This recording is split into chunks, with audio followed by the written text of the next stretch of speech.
மாதா தொலைக்காட்சி அன்பர்களே, இறந்த நம்பிக்கையாளர்களின் ஆன்மாக்கள் இறைவனிலே நித்திய இளைப்பாற்றி அடைய நமது மாதா தொலைக்காட்சியோடு இணைந்து ஒரே குடும்பமாக மன்றாடுவோம்.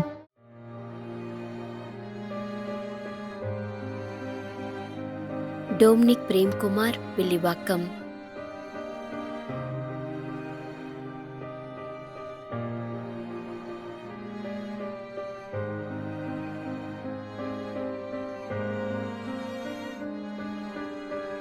David Paul Joseph.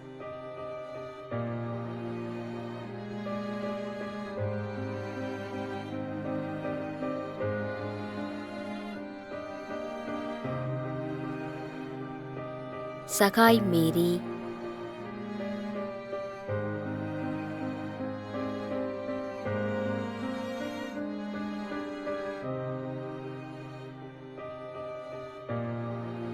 திரு அந்தோணி சாமி.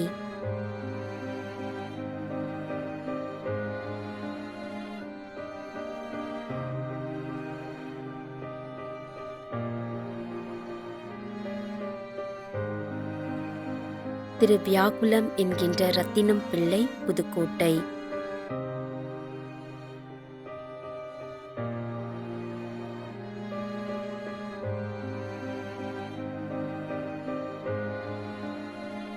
Basil Vijendran Benedict, Toronto, Canada.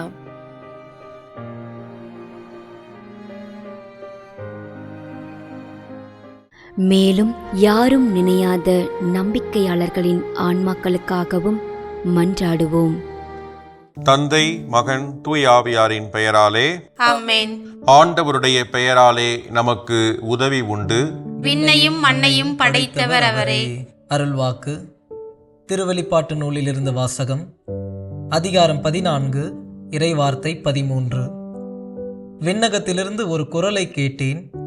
இது முதல் ஆண்டவரோடு இணைந்த நிலையில் இறப்போர் பேறு பெற்றோர் என எழுது என்று அது ஒலித்தது. அதற்கு தூய ஆவியார், ஆம், அவர்கள் தங்கள் உழைப்பிலிருந்து ஓய்வு பெறுவார்கள், ஏனெனில் அவர்களின் செயல்கள் அவர்களை பின்தொடரும் என்று கூறினார். ஆண்டவரின் அருள்வாக்கு. இறைவனுக்கு நன்றி.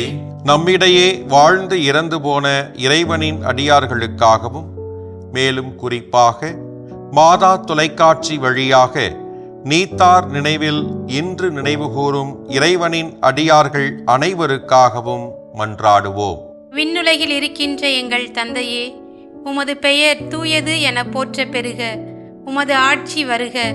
உமது திருவுளம் விண்ணுலகில் நிறைவேறுவது போல மண்ணுலகிலும் நிறைவேறுக. எங்கள் அன்றாட உணவை இன்று எங்களுக்கு தாரும். எங்களுக்கு எதிராக குற்றம் செய்வோரை நாங்கள் மன்னிப்பது போல எங்கள் குற்றங்களை மன்னியும். எங்களை சோதனைக்கு உட்படுத்தாதேயும், தீமையிலிருந்து எங்களை விடுவித்தருளும். ஆமேன். இறைவா, இரக்கம் காட்டுவதும் மன்னிப்பளிப்பதும் உமது இயல்பு. ஆகையால் உமது திருவடிகளுக்கு வந்துள்ள இன்று நாங்கள் நினைவுகூரும் ஆன்மாக்கள் மீது இரக்கம் கொண்டு அவருடைய குடும்பத்தார் மற்றும் மாதா தொலைக்காட்சி குடும்பம் செலுத்தும் ஜெபங்களை ஏற்று அவரது குற்றங்களையும் அவற்றிற்குரிய தண்டனையும் மன்னித்து அமைதியையும் முடிவில்லா வாழ்வையும் தந்திடுமாறு எங்கள் ஆண்டவராகிய கிறிஸ்து வழியாக உம்மை மன்றாடுகின்றோம். ஆமென். நிலையான இளைப்பாறுதலை ஆண்டவரே இவர்களுக்கு அளித்தருளும். முடிவில்லாத ஒளி இவர்கள் மேல் ஒளிர்வதாக. இறந்த நம்பிக்கையாளர்களின் ஆன்மாக்கள் இறைவனின் இரக்கத்தினால் அமைதியில் இளைப்பாறுவனவாக. ஆமென்.